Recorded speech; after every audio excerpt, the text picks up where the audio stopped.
Hello everyone. इस video में irrigation और हाइड्रोलॉजी के क्वेश्चंस हैं जो 2023 एसएससी जेईई एग्जाम में आए थे। देखते हैं पहला question. Select the option that is appropriate regarding the following two statement labelled as assertion and reason. assertion and reason वाला क्वेश्चन है। क्या बोल रहा है assertion? The orographic type of precipitation that is caused by moving masses of moist air may get lifted up to a higher altitude due to presence of mountain as barrier। देखो, जब precipitation जो होता है वो basically उसमें हमेशा दो चीज़ें होती है। पहला होगा मॉइस्ट एयर। मॉइस्ट एयर या फिर उसको मॉइस्चर, इसमें मॉइस्चर होता है। और सेकंड चीज़ है एल्टीट्यूड। मतलब जब हमारी moist air altitude high altitude में जाएगी, एल्टीट्यूड मतलब होगा हाइट। जब हाइट में जाएगी तो क्लाउड फॉर्मेशन होगा, फिर प्रिसिपिटेशन होगा। उसके प्रकार से ही हमारे वेरियस टाइप्स होते हैं, उसको देखते हैं क्या क्या है। देखो, पहला होता है कन्वेक्टिव। कन्वेक्टिव कन्वेक्टिव में क्या होता है, जब सन के कारण क्या होगा, हमारा जो लैंड है, जो हमारा अर्थ है, वो गर्म होगी। ये जो अर्थ है, ये इसमें हीट आएगी, ये गर्म होगा। ये गर्म होने के बाद जो सराउंडिंग जो एयर होगी वो भी गर्म हो जाएगी। और सराउंडिंग एयर गर्म होगी, उसकी डेंसिटी लो होगी। और डेंसिटी लो होने के कारण क्या होगा, वो हाई एल्टीट्यूड में लिफ्ट हो जाएगी। जब हाई एल्टीट्यूड में लिफ्ट होगी तो लो टेम्परेचर मिलेगा उसको ऊपर में। उसके कारण कंडेंसेशन होगा, क्लाउड फॉर्मेशन होंगी, और इसी क्लाउड से बाद में प्रिसिपिटेशन होता है। तो दैट इज कन्वेक्टिव। इसमें दो चीज़ें हो रही है, मॉइस्ट एयर भी है और एल्टीट्यूड में भी जा रही है। किसी भी टाइप में हो, दो चीज़ें हमेशा कॉमन होगी। सेकंड है ओरोग्राफिक। इसमें फिर से मॉइस्ट एयर है। जब मॉइस्ट एयर किसी बैरियर से टकराती है लाइक अ माउंटेन, तो ये लिफ्ट हो जाएंगी ऊपर। ऊपर लिफ्ट होंगी, फिर से वही cloud formation and precipitation, that is orographic. तीसरा है साइक्लोनिक। इसको फ्रंटल भी बोलते हैं। इसमें क्या होगा, जब जब कोल्ड एयर और वार्म एयर आपस में टकराती हैं तो क्या होता है, वार्म एयर की डेंसिटी कम है, तो वार्म एयर लिफ्ट हो जाएगी कोल्ड एयर के कारण ऊपर। और जब ऊपर लिफ्ट हो जाएगी तो वही क्लाउड फॉर्मेशन एंड प्रिसिपिटेशन, तो साइक्लोनिक हो गया। ओके, तो क्वेश्चन में क्या बोला है, the orographic type of precipitation that is caused by moving masses of moist air. सही बात है। मॉइस्ट एयर जब मूव करती है may get lifted to higher altitude. सही बात है। Due to presence of mountain. Mountain के कारण ओरोग्राफिक होता है, बिल्कुल सही बात है। पहला हमारा ये सही है असर्शन। और रीजन क्या बता रहा है, moving masses of moist air are lifted up to a height altitude higher altitude due to presence of mountains as barrier. सही बात है। And consequently they undergo cooling. Cooling होगी, सही बात है। लो टेम्परेचर बताया था। कंडेंसेशन एंड प्रिसिपिटेशन, ये भी बिल्कुल सही बात है। तो रीजन भी बिल्कुल सही, असर्शन और इसका रीजन भी सही। तो क्या हो जाएगा आंसर, बोथ। ये नहीं होगा। Both assertion and reason are true but reason is not correct, ये भी नहीं होगा। ये थर्ड वाला, both assertion and reason are true and assertion is the correct explanation of, ये आपका आंसर हो जाएगा। अगला क्वेश्चन देखते हैं। द प्रेसिपिटेशन, वही क्वेश्चन है, is collected and measured in a rain gauge. Rain gauge वाला क्वेश्चन है। The non recording type rain gauge extensively used in India. देखो, रेन गेज जो होते हैं दो टाइप के होते हैं। एक होता है रिकॉर्डिंग, दूसरा होता है non recording.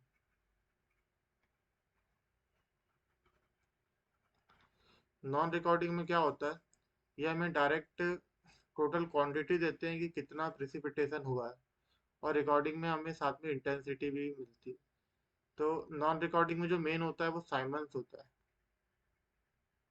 Symonds rain gauge. तो ये जो नॉन रिकॉर्डिंग है साइमंस रेन गेज, इसका आंसर होगा। इसके कुछ देखते हैं इसको डिटेल में कि ये होता क्या है सब। देखो, साइमंस रेन गेज, इसमें क्या होगा, ये फनल है। इसमें रेन वाटर आएगा और नीचे जाएगा इस सिलेंड्रिकल पोर्शन में, और यहाँ पे कलेक्ट होगा। ठीक है।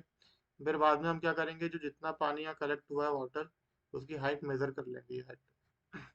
तो जो हाइट होगी वही कुछ सेंटीमीटर में उसको बोल देंगे उतना प्रिसिपिटेशन हुआ है। उसके बाद में ये है टिपिंग बकेट। ये नॉन रिकॉर्डिंग था, ये सब रिकॉर्डिंग है। उसके बाद रिकॉर्डिंग टाइप है। इसमें पहला है टिपिंग बकेट। इसमें क्या होता है, ये आपको एक टिपिंग बकेट यहाँ दिख रही होगी, यहाँ पे भी फनल है, यहाँ से पानी आएगा, ये जमा होगा इस टिपिंग बकेट में। और जब इसमें 0.25 mm वाटर जब इसमें कलेक्ट हो जाएगा तो ये बकेट क्या होगी, टिप करेगी। तो जो बकेट कितनी देर में टिप कर रही है या एक टाइम ड्यूरेशन में कितनी बार टिप कर रही है, उसके हिसाब से हमें इंटेंसिटी ऑफ इरिगेशन मिल सकता है। तो ये टिपिंग बकेट हो गया, रिकॉर्डिंग टाइप है। ठीक है। इसके बाद है ये है वेइंग बकेट। वेइंग बकेट, इसमें भी क्या होता है, ये रेन वाटर इस फनल के थ्रू इस बकेट में आएगा, इस बकेट में आके जमा होगा। उसके नीचे में लगा हुआ है स्प्रिंग बैलेंस। इस स्प्रिंग बैलेंस में जब पानी जमा होगा ऊपर में तो इसमें लोड आएगा, तो ये कुछ कंप्रेस होगी। ठीक है। इसके मूवमेंट के कारण एक यहाँ पे एक मैकेनिज्म लगा होता है जिसमें ये पेन लगा हुआ है, ये वाला पेन है। ठीक है। और पेन के साथ में एक ड्रम लगा होता है, इसमें एक साथ में ग्राफ लगा होता है, ग्राफ पेपर ऊपर, ये पेन उससे कनेक्टेड होता है। और ये ग्राफ क्या होता है, रोटेट करता होता है, ये 24 आवर में 1 रिवॉल्यूशन करता है। तो जैसे ही इसमें जब पानी इकट्ठा होगा, यहाँ पे लोड आएगा, इसके कारण पेन का मूवमेंट होगा ऐसा ऊपर की तरफ। ठीक है। जैसे जैसे लोड आते जाएगा पेन का मूवमेंट ऊपर की तरफ होते जाएगा और ये ड्रम भी रोटेट करते जाएगा, तो क्या होगा, जो पेपर होगा उसमें हमें ऐसा एक कुछ कर्व मिलेगा। यहाँ पे कम्युलेटिव रेनफॉल होगा, यहाँ पे टाइम। तो हमें एक मास, इसको बोलते हैं मास कर्व, मास कर्व। तो इसमें हमें क्या मिलता है, मास कर्व मिलता है। तो ये भी एक रिकॉर्डिंग टाइप हो गया। ये है फ्लोटिंग या नेचुरल साइफन टाइप। इसमें क्या होता है, यही फनल है, यहाँ से रेन वाटर अंदर आएगा और यहाँ पे जमा होगा, यहाँ से कनेक्ट होता है, यहाँ पे भी जमा होने लगता है। तो ये जो हमारा फ्लोट है, पानी के कारण क्या होगा, ऊपर ऊपर मूव करेगा ये। और यहाँ पे सेम मैकेनिज्म होता है पेन और ड्रम वाला, तो यहाँ पे भी हमें ग्राफ मिल जाता है। और इसको साइफन क्यों बोल रहे हैं, जब वाटर लेवल, देखो पानी यहाँ से फिल होगा। जब वाटर लेवल यहाँ तक फिल हो जाएगा, उसके बाद में जब पानी आएगा तो वो यहाँ से बाहर निकलना चालू करेगा। तो जैसे ही इससे ज़्यादा हाइट होती है, तो ये पानी यहाँ से बाहर निकलना चालू होता है और इस लेवल तक फिर से खाली हो जाता है।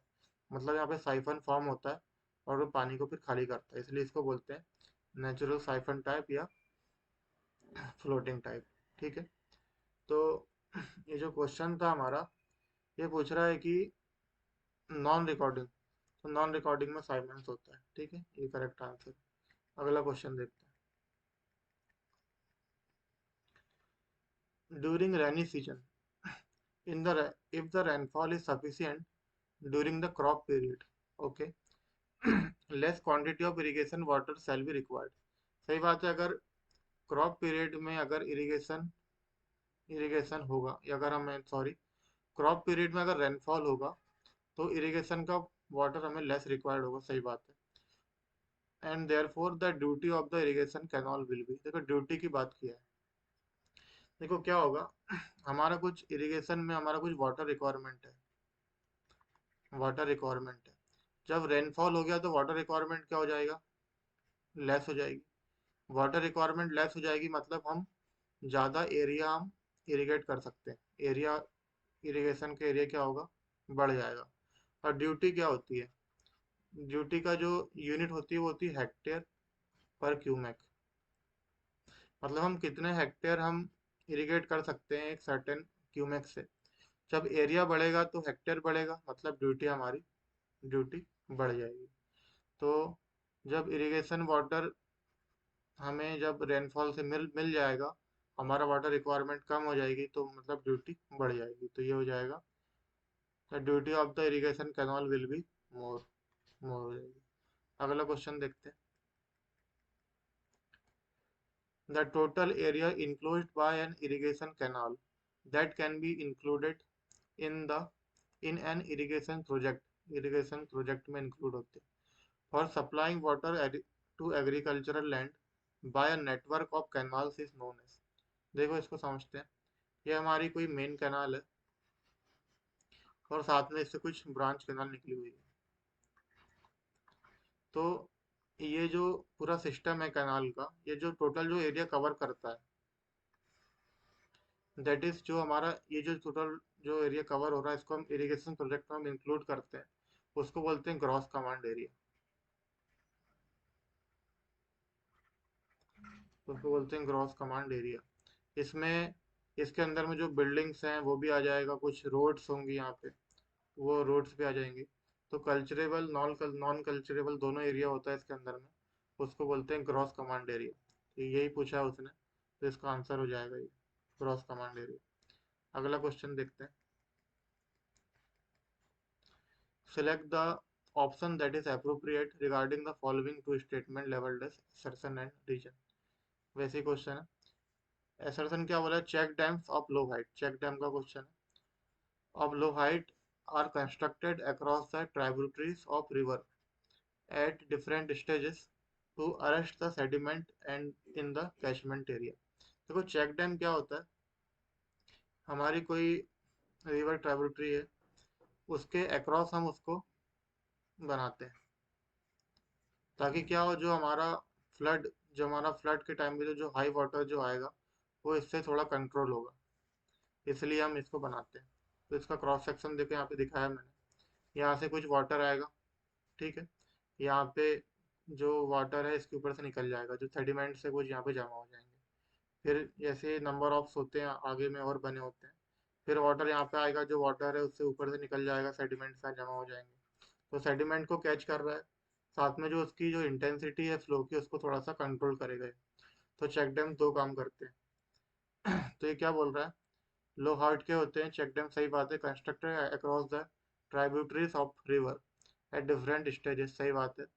टू अरेस्ट द सेडिमेंट, ये भी सही बात है। And in the catchment area, ये हमारा स्टेटमेंट सही है। सेकंड क्या है? Reason.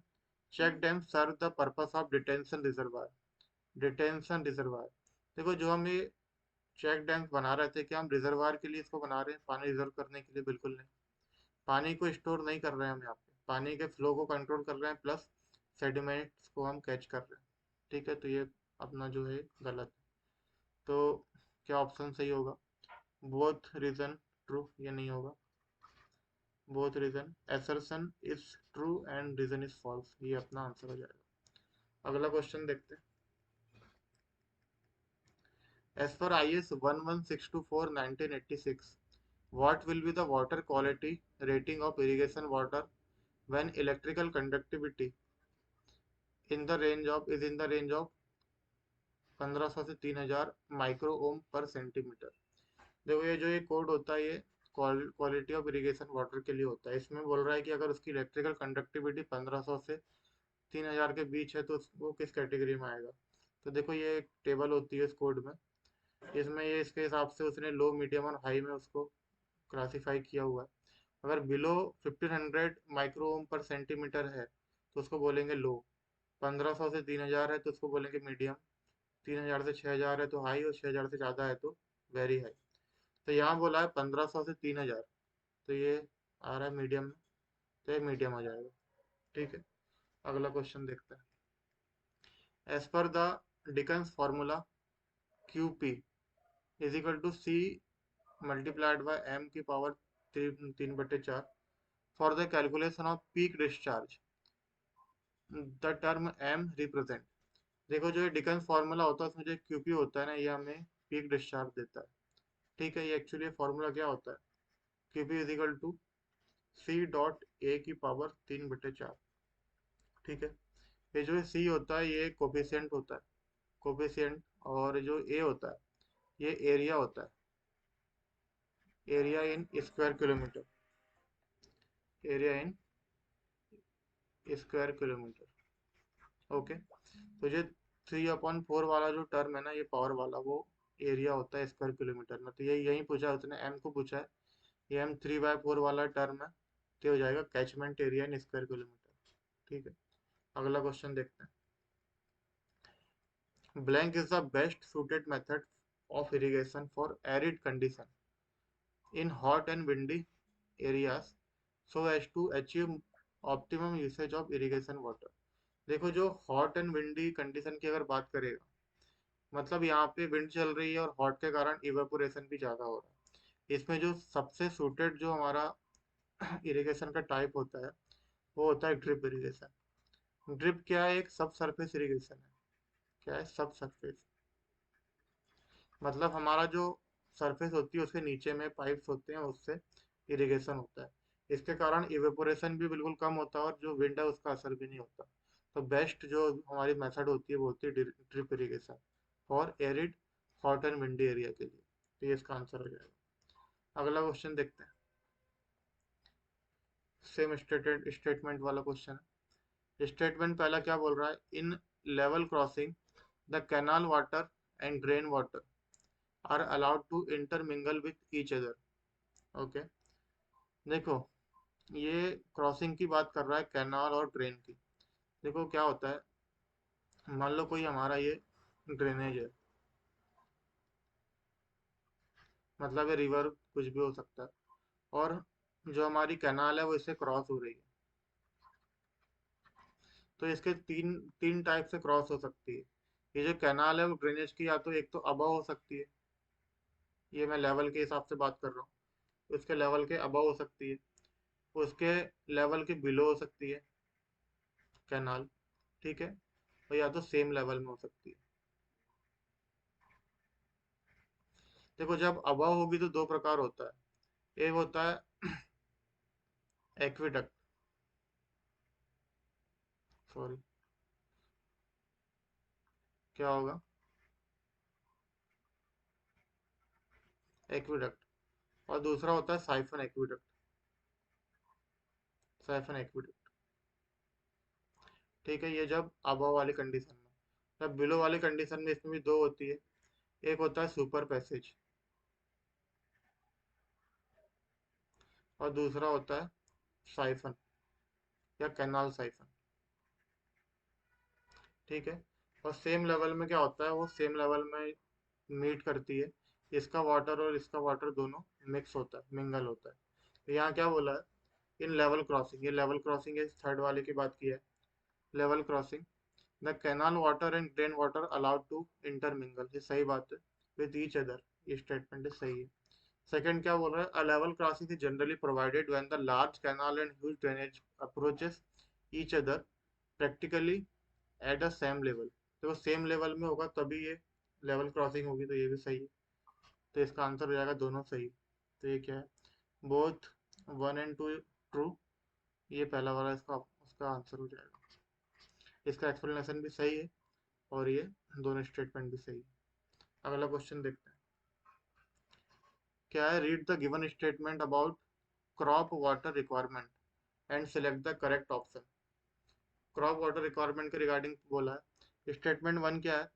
Duty duty will be less for a crop requiring more water. देखो इसके पहले भी डिस्कस किया था अपन ने।